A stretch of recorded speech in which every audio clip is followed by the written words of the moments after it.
जनता अगर जो समस्या सबसे बड़ी समस्या है। जनता अगर जो आपको है जो सांसद की कुर्सी पर बिठा देती है तो जनता के लिए क्या कुछ है जो देखिए, जनता के लिए जो हमने एजेंडा भी बोला, हमने कहा कि महंगाई पे नियंत्रण हम लोग करेंगे। रसोई गैस का सिलेंडर 500 में होगा, डीजल पेट्रोल पर तत्काल 20-20 रुपए की कटौती होगी। अग्निवीर योजना तो चुनाव जीतने के अगले दिन से ही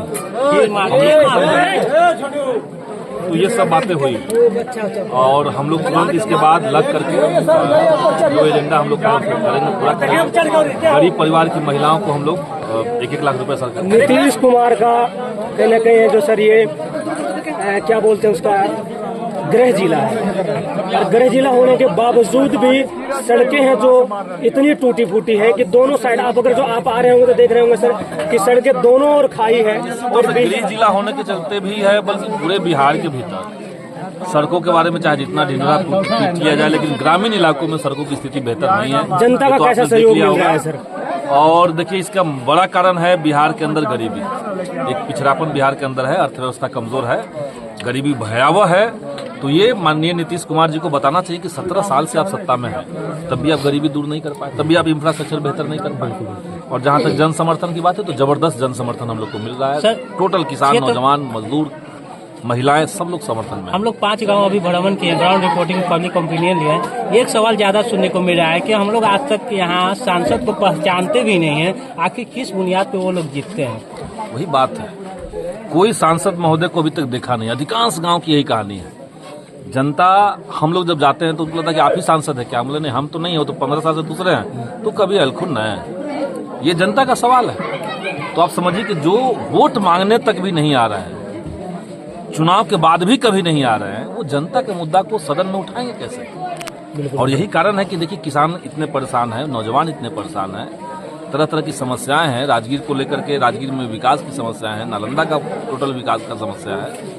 अंतर्राष्ट्रीय उपलब्धि वाली जगह है राजगीर, अंतर्राष्ट्रीय स्तर पर इसका नाम है, चर्चा है, लेकिन यहाँ का विकास कैसे बेहतर तरीके से होगा, कोई इसकी चिंता नहीं की गई। एक नैरेटिव सर नेताओं के ऊपर से है जो जनता का भरोसा है जो कहीं ना कहीं है जो दिन पर दिन है जो कम होता जा रहा है सर, तो कैसे उनके भरोसे पर है जो कायम करिए? सब नेताओं पे भरोसा कम नहीं है, ऐसा नहीं है कि सब नेताओं पे भरोसा कम है। एक जनरल बात है, लेकिन उसी में काम करने वाले नेता भी हैं। अभी हमारे सामने जो बैठे हुए हैं राजद के प्रखंड अध्यक्ष हैं जितेंद्र पासवान जी, तो इनके ऊपर जनता को भरोसा कम नहीं है।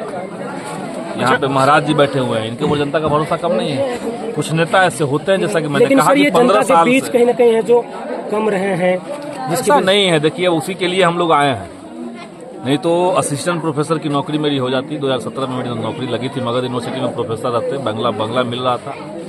लेकिन हम लोग को लगा कि नहीं, समाज के अंदर कुछ परिवर्तन चाहिए, और जो मेहनती लोग, जो पढ़े लिखे लोग अगर पॉलिटिक्स के अंदर नहीं आएंगे तो हम लोग क्या सिर्फ शिकायत करते रहेंगे कि भाई राजनीति बहुत गंदी चीज है? क्षेत्र का जब तक गंदी चीज कहते रहेंगे तो कोई फायदा नहीं, तब तक जब तक आप घुस करके उसमें कुछ साफ न करें। तो हम लोग राजनीति को बेहतर करने के लिए नैरेटिव है सर पूरे देश में कि संविधान को खतरा है, कुछ बीजेपी नेता इस पर कहते भी हैं, तो लोगों को इस बात पर आपको क्या समझाने में परेशानी हो रही है? लोग समझ रहे हैं? ये गरीब गुरबा जो लोग पढ़े लिखे नहीं हैं, किसान मजदूर हैं, उनको भी समझ में आ रहा है कि देश के संविधान के ऊपर खतरा है, और ये सच्चाई बात है। इसके 50 उदाहरण आपको मिल जाएंगे।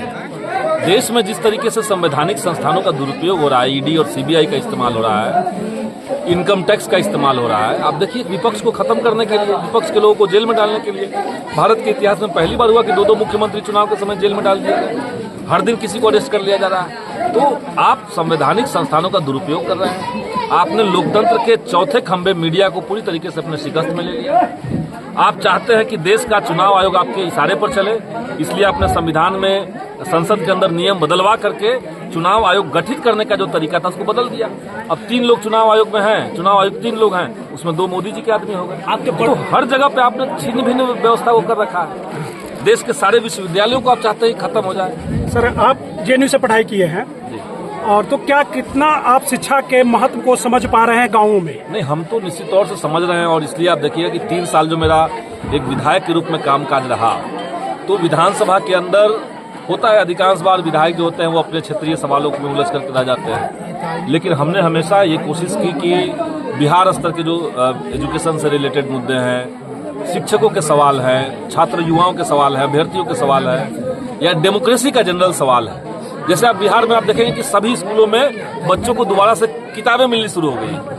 पहले सरकार सिर्फ खाता में पैसा देती थी। विधानसभा के अंदर ये मेरा संघर्ष है, जहाँ पे हमने सरकार से फाइट किया, मंत्री से महोदय से हमने बहस की और लागू करवाया कि नहीं, पैसा आपको नहीं देना है, आपको बच्चों के हाथ में किताबें देनी होगी। क्योंकि आप पैसा देते थे तो 80% बच्चों के हाथ में किताबें पहुंचती नहीं थी, पैसा खत्म हो जाता था। क्षेत्र में आपको किन समस्याओं का सामना करना पड़ रहा है? क्षेत्र में इतना उत्साह लोगों में है, इतना जबरदस्त समर्थन है, कोई चुनौती नहीं है, बल्कि हम लोग आशा से पूरी तरीके से भरे हुए हैं।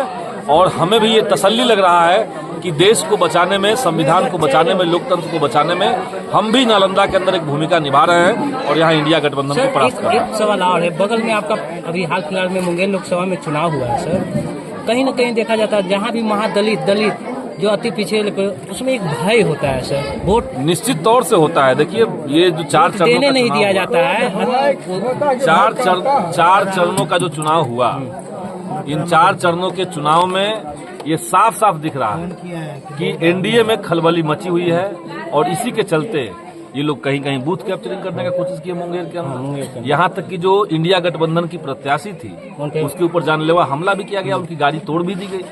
तो ये दिखाता है कि भाजपा और जदयू के लोग लोकतांत्रिक प्रक्रियाओं पे यकीन नहीं रखते हैं। अगर चुनाव में आप जीतिए, अगर जीतना है तो, लेकिन चुनाव हाईजैक कर लेंगे, गरीबों को वोट नहीं डालने देंगे, ये जो भाजपा की पुरानी सामंती आदत है, ये हम लोग बर्दाश्त नहीं करेंगे। नालंदा में हम नहीं होंगे। FIR भी किया गया है सर बगल में, मतलब कुमारी हुआ होगा FIR, लेकिन अपहरण का FIR हुआ है विपक्ष के द्वारा।